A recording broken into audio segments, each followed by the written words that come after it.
Hello, my name is Margaret O'Meara, and I'm the new financial advisor on the Hunterdon Prep 401k plan. I'm really looking forward to working with you, and I want to thank Ms. Atkinson and Mr. Lloyd for choosing me to help out and assist you guys in this role. So what I'm going to do today is just give you an update on the 401k plan, talk about the basics of investing, and different ways to allocate your investments.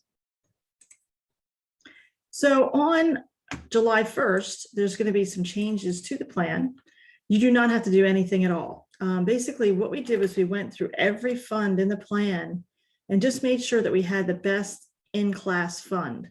So we have the best fund that we can get in every category, which makes it a much better and more robust menu. And we'll be doing this monitoring every quarter ongoing. So nothing that you need to do. You'll just, when you go online, you'll see a little bit of difference in the fund options, and then also in your statement. So I want to talk about, what kind of investor you are, what funds are actually kind of funds are in the plan, and then give you a little bit more education as well. So what is your investing approach? Everyone is different. So you'd like to do it yourself? You just want a little bit of help, or do you want someone to kind of take care of the whole thing for you? One thing in, investing for retirement is really important. It's one of the biggest goals that everybody has. We want to have flexibility. Later in life, we don't know what could happen health-wise or otherwise, and we want to make sure we can make choices, and have the money to have choices to be able to make. So the other thing is we want to also look at the total financial picture, right? So, obviously everyone has a steady income that's working at Hunterdon Prep.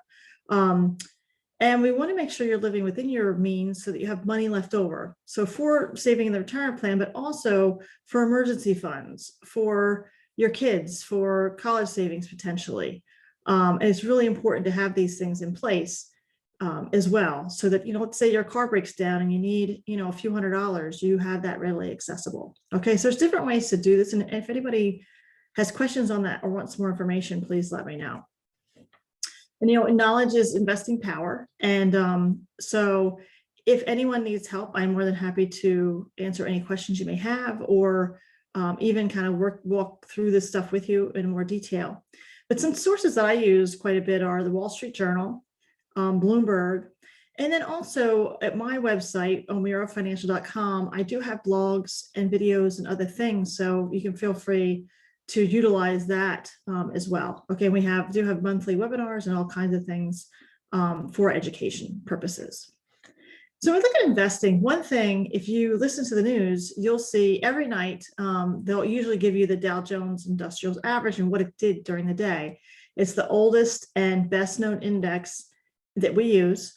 It started in 1896, and it has always consisted of 30 stocks. And these are considered blue chip stocks, kind of like the cream of the crop. Okay, so you'll see Coca-Cola, McDonald's, Johnson & Johnson, every company in there you would definitely have heard of before. So that's one index. There's also the Standard & Poor's 500. So in the plan, there is a fund that covers this index, and it's really the largest 500 companies in the country. And every day that gets averaged out to see, are we going up, are we going down, and what's happening overall with the market. This one started just in 1957, so old, but not as old as the Dow. And then the newest index that we take a look at is the NASDAQ. And this is really more of the technology type area. So this has done very well lately, especially with the COVID pandemic. Those types of companies that are more technology based did really well. So this is called the NASDAQ, and they also are the first ones to offer online trading, which everybody has now for pretty much any stock that's listed and things like that. But this is like Apple, Facebook, Google, Amazon, Angie's List, 1-800-Flowers, Starbucks, etc. Okay, so much newer than the other two.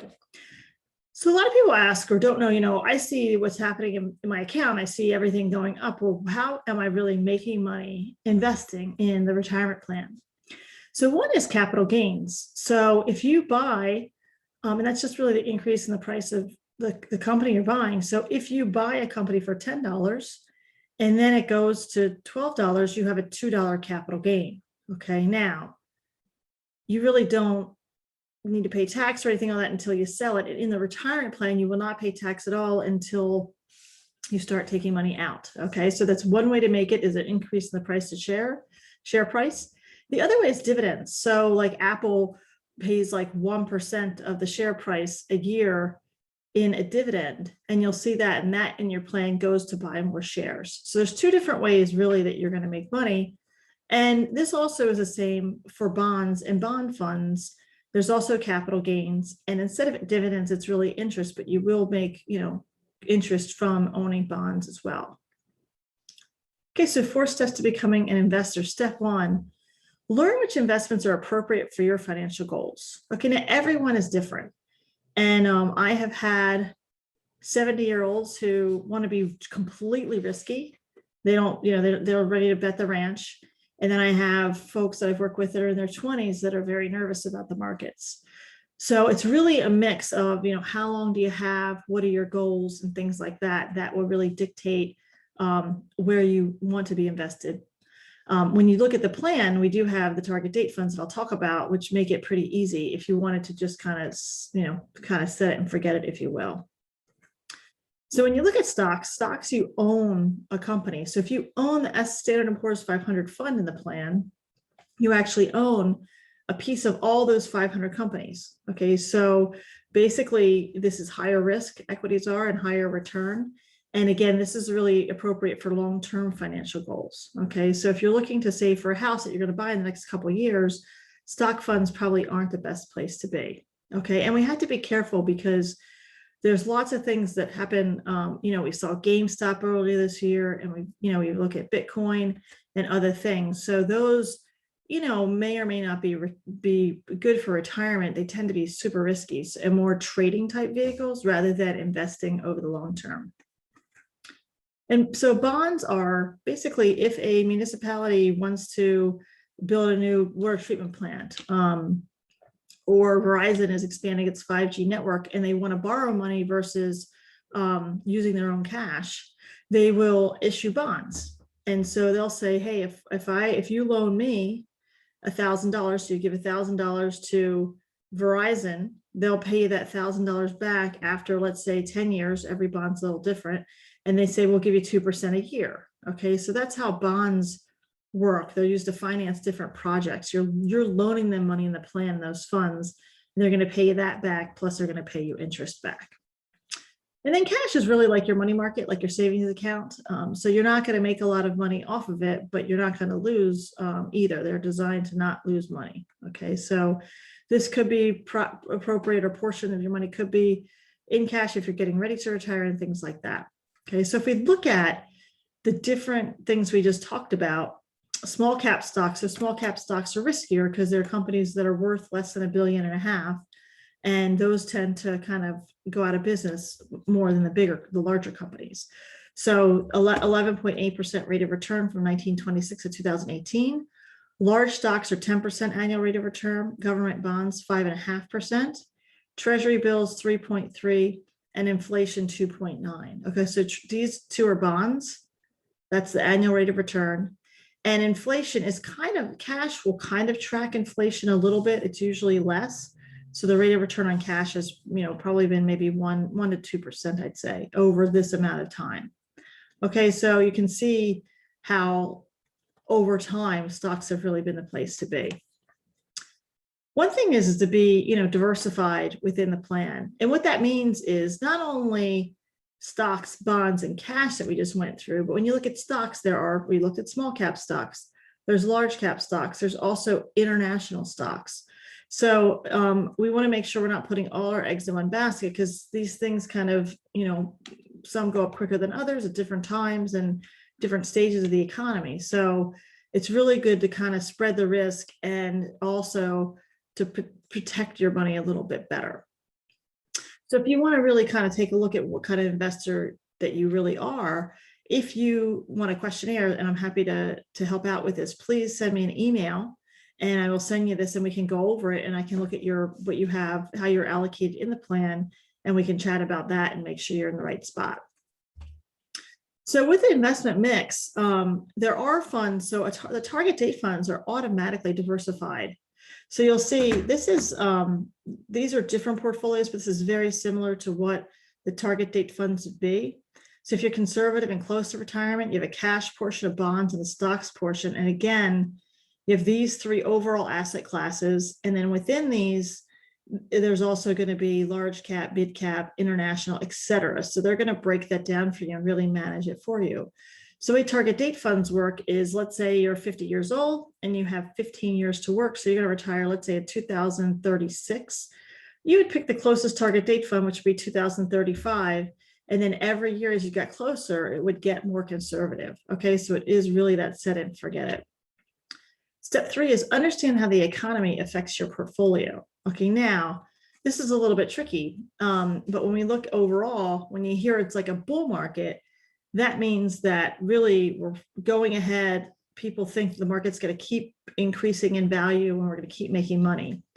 Bear markets say, whoa, we're really overvalued right now. We're going to have a pullback. I'm not really sure what's going to happen, going forward. And everyone, based on what's going on, has their own opinions. And you would actually think, last year when we were down about 35% after the pandemic hit, the economy is okay right now, but it's not crazy phenomenal. And you think the market, based on, if you look at the headlines and what's going on with unemployment and other things, you think that the market wouldn't be doing as well as it has been, but it has. And there's a lot of reasons for that too. It's not just one or two things. There's a whole bunch that go into it. One thing that has been talked about lately is inflation. So you'll see it's really the price of goods kind of going up over time. Okay, so low inflation means lower rates, meaning that people will buy new houses because it's going to be less expensive to borrow money, or buy cars and things like that. Companies will also invest more because if they're borrowing money, it's also cheaper for them to build. Okay, so and then high inflation makes it tricky because we can't buy as many things, right? Like we can't, food inflation has been crazy this year so far.